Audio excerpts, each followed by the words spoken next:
Nama Wakil Wali Kota Tegal, Jawa Tengah Muhammad Jumadi masuk dalam data penerima bantuan sosial. Padahal berdasarkan data LHKPN, Jumadi memiliki harta 7 miliar lebih.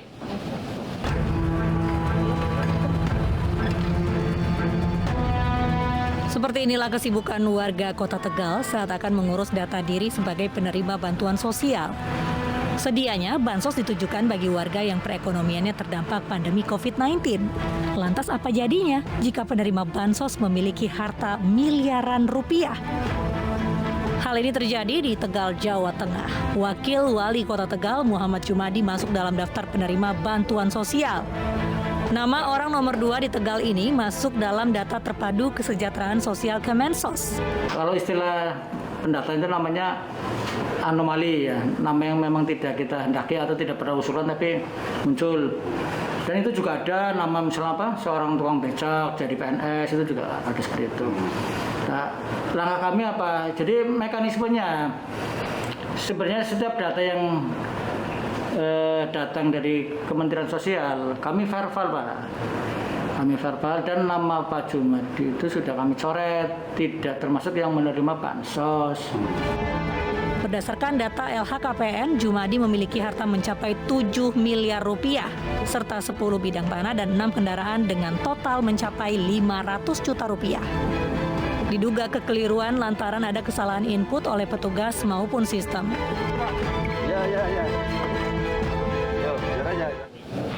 Kita langsung saja berbincang dengan Wakil Wali Kota Tegal, Pak Muhammad Jumadi. Pak Jumadi, selamat malam. Selamat malam, Mas Latif. Salam sehat. Assalamualaikum. Waalaikumsalam. Ini anomali, kata Pak Kadinsos tadi. Sebenarnya Bapak tahunya nama Bapak masuk dalam daftar itu kapan? Ya, saya perlu terangkan dulu ke publik. Ini bagus juga saya harus menerangkan kepada publik. Jadi, saya tahu saya masuk dalam data Pak Sudahlah pada hari Minggu, pada saat saya masih ada acara di Bandung. Jadi, saya mendapat informasi dari sosial media bahwa saya masuk ke dalam daftar calon penerima bantuan sosial. Sebenarnya, kalau kita lihat alur proses mendapatkan bantuan sosial dari mana? Masyarakat mendaftarkan kepada RT, RW setempat, berlurah, kemudian kepada camat dan kepada dinas sosial, kepada wali kota mengetahui, kemudian kepada gubernur dan pemerintah pusat. Namun demikian, saya sempat kaget juga, surprise juga. Ini ada hal yang menurut saya bisa pastikan ini ada kesalahan. Pertama pasti manusianya. Yang kedua pasti sistem. Nah, jadi kenapa saya harus bicara seperti itu? Karena saya tidak pernah mendaftarkan dan saya tidak pernah diverifikasi dan divalidasi. Ini penting saya sampaikan kepada publik. Jadi bisa jadi yang salah bukan cuma saya. Karena saya lihat di situ juga ada yang sudah meninggal, ada juga yang sudah pensiunan, ada juga yang orang yang terhormat, tapi juga calon menerima ya. Kita belum menerima, tapi hanya calon menerima bantuan sosial.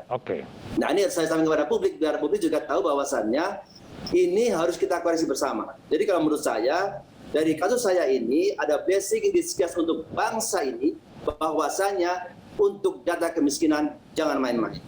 Oke.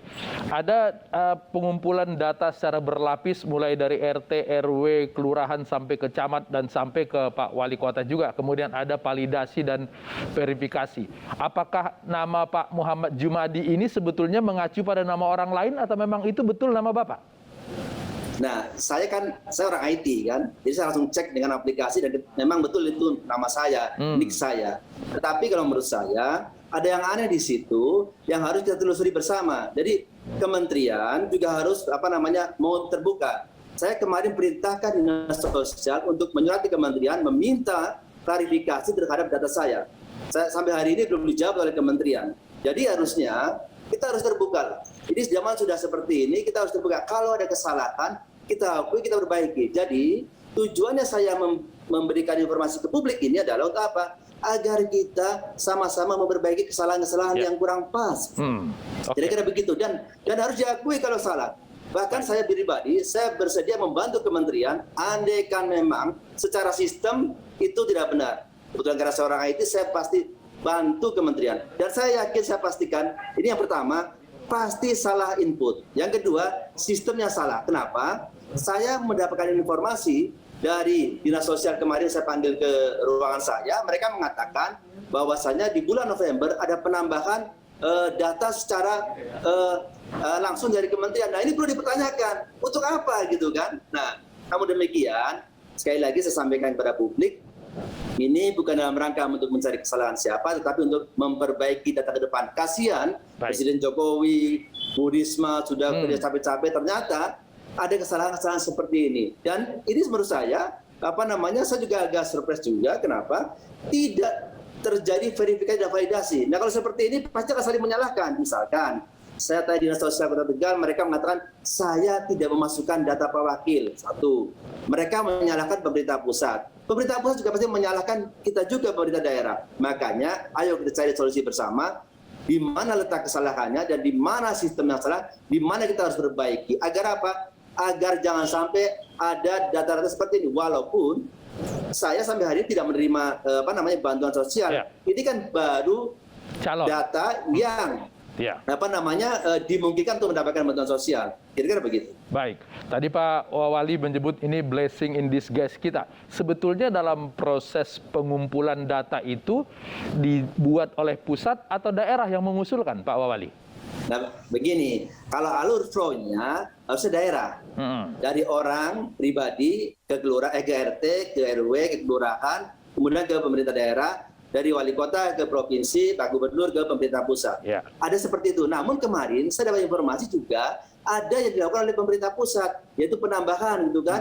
Saya juga agak surprise juga. Ya. Kalau seperti ini pasti akan banyak orang yang tidak berhak bisa masuk ke data seperti itu. Nah, jadi kalau menurut saya, mungkin saya sebagai blessing in disguise tadi ada trigger untuk memperbaiki bersama. Dan saya minta kepada kementerian juga terbuka lah.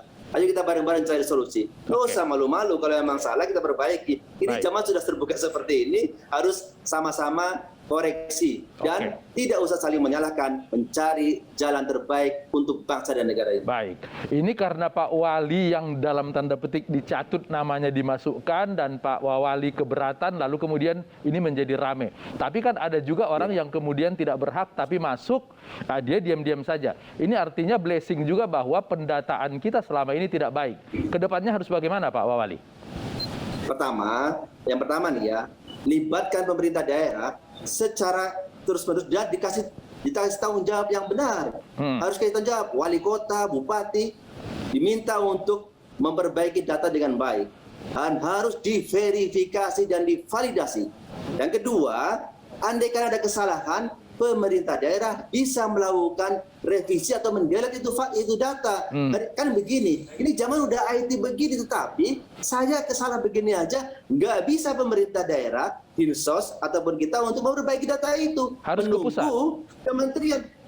Nah iya, kalau dari pusat kan nggak ada waktu, Pak. Gimana ceritanya ini zaman-zaman sudah IT seperti ini, kita ngomong udah mau bicara tentang 5.0,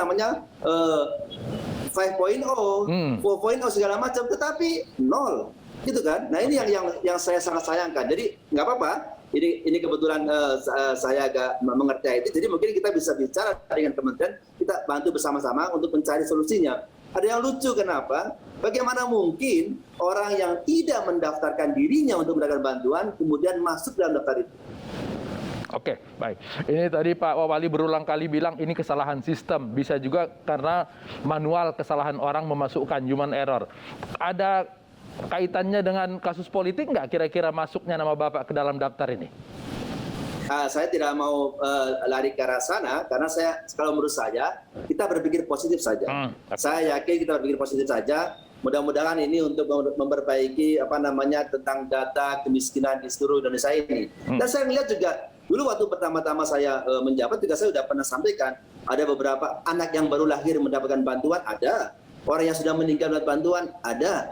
Kemudian PNS mendapat bantuan, ada, gitu kan. Nah ini kebetulan sekarang saya. Jadi kebetulan karena saya pejabat publik dan juga masyarakat juga mempertanyakan, nah ini kesempatan saya untuk menyampaikan kepada publik bahwa saya pasti ada kesalahan itu manusianya maupun sistemnya. Nah untuk itu ayo perbaiki dan jangan bertele-tele, jangan menunggu sampai viral seperti ini. Padahal kemarin andaikan sistemnya bisa kita akses gitu kan 1 minute selesai itu. Dia lihat begitu saja. Ini saya bingung dengan apa namanya sistem yang ada di Kementerian Sosial, bahkan juga mungkin di pemerintah daerah. Ini mungkin bekerja dengan apa? Jadi kalau bekerja itu ya harus bersungguh-sungguh, baik pemerintah daerah maupun pemerintah pusat, dan sinergi dan kolaborasinya harus benar-benar dilandasi dengan transparansi. Ini penting saya sampaikan.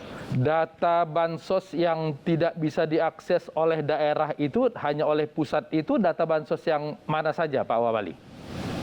Kan kemarin saya tanya ke dinas sosial, saya panggil semua ke sini, termasuk yang apa namanya operator untuk memasukkan data, sama apa namanya perwakilan Kementerian Sosial di sini kan. Saya tanya, kenapa kamu sudah tahu data saya masuk ke situ, kemudian Anda tahu itu saya, kenapa nggak bisa langsung dihapus, gitu kan? Nggak bisa Pak Wakil, harus dari kementerian. Saya bingung, katanya udah pakai sistem, kenapa harus dari kementerian? Itu kan punya tanggung jawab, gitu kan? Saya bingung sendiri, ini apa? Saya bilang gitu kan. Ini koreksi buat, mohon maaf, ini saya tidak dalam apa namanya menyalahkan, tidak, tapi harus diperbaiki. Itu kan sangat-sangat simpel. Kenapa? Coba bayangkan, di situ ada NIK saya. Andai kan sistemnya Kementerian Sosial, katakanlah misalkan dikoneksikan dengan Dukcapil, dengan key, super key-nya si NIK tadi, pasti akan ketahuan. NIK sekian, nama Muhammad Jumadi, jabatan wakil wali kota, delete. As simple as that di IT itu. Gitu. Nah saya bingung, bulatnya di mana gitu kan. Jadi apa namanya saya sendiri yang apa namanya paham tentang IT jadi kebingungan sendiri. Ini tahun 2022, tapi masih seperti ini. Itu sementara itu sistem seperti itu di tahun 90-an sudah selesai yang seperti itu. Query sederhana kan begitu. Masa nama wakil wali kota masuk penerima bansos, semua pihak menjadi diam-diam saja gitu Pak Wali ya. Baik. Ya, kan. Baik, ini kan Pak Wali. apa namanya hal yang lucu dan tetapi apa namanya tidak usah kita point of finger siapapun, ayo cari solusinya untuk perbaikan data ke depan. Kasihan apa namanya pemerintah sudah apa namanya mencoba untuk memberikan bantuan agar tepat sasaran, tetapi masih banyak yang tidak tepat sasaran. Karena apa? Pasti kesalahan manusia dan sistemnya. Dua hal itu saya garis bawahi yang harus kita koreksi bersama-sama untuk apa namanya kita bersama bangsa ke depan. Biar apa? Masyarakat yang membutuhkan, yang berhak, yang mendapatkan. Bukan masyarakat yang lain. Kira-kira baik, Pak Wali, mudah-mudahan ini menjadi masukan buat kita semua, karena sebentar lagi data kita akan dipakai untuk DPT dan Pilpres, supaya nanti menjadi baik semua Pak Wali ya. Oke, baik. Ya, mudah-mudahan itu. Jadi saya kira diambil apa namanya blessing-nya saja dalam sini, dan publik harus tahu inilah manfaatnya media untuk memberikan apa namanya informasi yang tepat kepada publik. Saya terima kasih sekali kepada sama-sama Pak Wali, terima kasih. Assalamualaikum. Untuk apa namanya kebersamaan kita untuk keberhasilan bangsa ke depan, terutama terkait dengan data kemiskinan. Terima kasih, salam sehat, tetap patuhi protokol kesehatan dan jangan kasih kendor. Baik, oke Pak Wali, terima kasih. Kesedihan menyelimuti keluarga santri yang tewas dalam kebakaran pesantren di Karawang, Jawa Barat. Kami segera kembali.